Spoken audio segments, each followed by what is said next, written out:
Hey everyone, Cam here from the IBB podcast. Has 2020 disappointed you? Of course it has.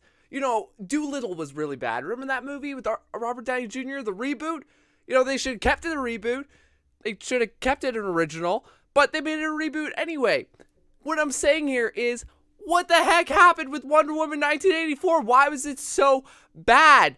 I'm going to put this movie underneath my foot because it is awful. I don't know how this sounds for the mic. I don't know if it's, what do they call it, ear or something? But get your headphones out and crank the speaker up because Wonder Woman 1984 was trash. Where was that cheetah fight scene? Why was it such a drama? If you're looking for an action movie, you came to the wrong place at the wrong time. Don't even get me started on how cliche it is. You all remember Chris Pine from Wonder Woman, first Wonder Woman movie where it was actually decent, actually good, actually worth watching. What happened with this one is well, it went cliche with the love story. I mean, what happened? There's this one scene. Oh, spoiler alert! Forgot to do that. 3, 2, 1. Spoilers ahead, coming your way. What happened with this is, Chris Pine comes back and he's barely in the movie and, there's no love connection, nothing. I kid you not, I see no chemistry that I saw in the first Wonder Woman movie. What happened? They changed screenwriters. They made the director of the film part of the screenplay. And it was awful. It was awful. It was terrible. It should have just been one person to begin with, one person to end with. It was terrible. Listen to me. Here's an example of a line. Chris Pine's about to disappear. But Wonder Woman's about to renounce her wish that got Chris Pine back into the movie, brought him back to life, so to speak. He's leaving. She's like, I'll never love again. I'll never love again. If that ain't crazy cliche writing, crazy predictable writing, crazy just about pretty much any kind of crazy that you can think of. It was that kind of crazy, that kind of mentality of a writer. What kind of writer is that? Show, don't tell. And why are you telling me this? Why? It doesn't make any sense. I love DC, but they crapped the bed. They gave us another 2020 disappointment, another thing to complain about. This was something to be hopeful and something like that. Because so the whole premise of the whole movie goes to crap. Basically, the whole world inside the movie. Maxwell Lord, our villain in the film, who's basically the main character the whole time. He has his more character development than Wonder Woman does. She starts off with the same character and ends as the same character. At the beginning of the movie, we see her be this small little girl who learns that truth is always comes through, always happens like this. It's always triumphant, but in the ending, she says that exact same thing that was told to her. She learned it as a kid. She kept it. She embodied it the whole film, with her 30-minute screen time compared to, Pedro Pascal as our villain. He had way more screen time than this chick. Wonder Woman, I mean. And then also with her villain Cheetah. I don't get it. What's the point there? What happened? I mean, she, for the whole film, she's basically in her, human form. She starts off as this kind of cringy scientist and then builds up to this huge build-up battle. But even her stance doesn't make any sense. And why she's a villain. Oh, because at the end of the film, they all renounce their wish. Because, the truth of who we live like and who we are. The truth is, whoever we are, we can't run from it.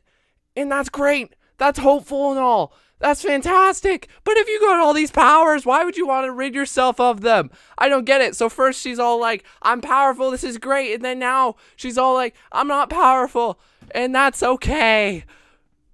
Awesome, but you were just they were just in the water. Because now they're in the water, right? In the climactic fight, which was awful because all Wonder Woman did was fly the whole time, which is a power she learned throughout the film. That was another subplot in there. She's like, I can't fly, but Chris Pine is back, but Maxwell Lord is on his whole subplot trying to get oil, and then he goes to the president, and I hope you're keeping up. So the president is also in the film in 1980s. I think it was Reagan or someone after that. They didn't CGI his face on there or anything like that. No, it definitely was not that at all. This film goes crazy. We go from like the Europe, Saudi Arabia, and then he's all Maxwell Lord is looking for his oil, and he ends up getting 50% of the oil industry on his back. And that's great, but he has this power to make everyone's wish come true. And he's got only one wish, and that one wish he uses on to basically be respected by everyone. Respected by everyone. How does that make any sense when you're a villain who doesn't want to be respected? You just want power. And respect doesn't come with power. That doesn't make sense. When you're a totalitarian figure, you're not going to be respected. So why did he wish for that? And where does and then it comes all full circle. Basically what I'm trying to say here is that Pedro Pascal, as our villain, Maxwell Lord, had way more character development than Wonder Woman did. I'd argue that Wonder Woman was a supporting character the whole time, a supporting actor or a supporting character. Let's go with the first one. Was a supporting character over Maxwell Lord, who was definitely the lead character in it. I mean, come on. Next we got Cheetah. She feels like such a throwaway character. They're like, well, fans want it, let's throw it in. Invisible plane, let's throw it in. Fans want it. They did do that, the invisible plane thing, but it came out of nowhere. Wonder Woman's like, I can conjure the power of invisibility because my father did it on our homeland, Themyscira. And then she smacked the jet with, the invisibility. But then there's inconsistencies. Like when the jet is like viewed from the inside, we can see the whole jet and the surrounding area within.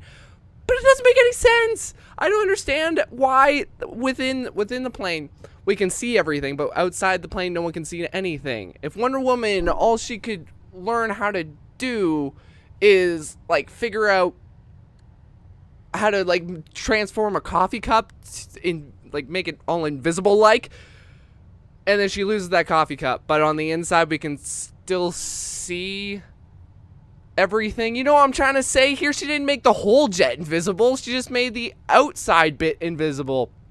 But she says she's never done this before. She's only done it on a coffee cup.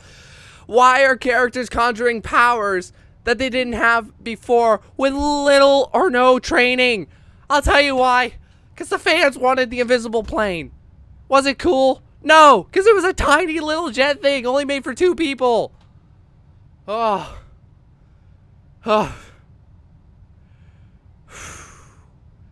DC, you had one job. This movie does belong in 2020. Thanks for watching, all. Wow, that was a bad movie.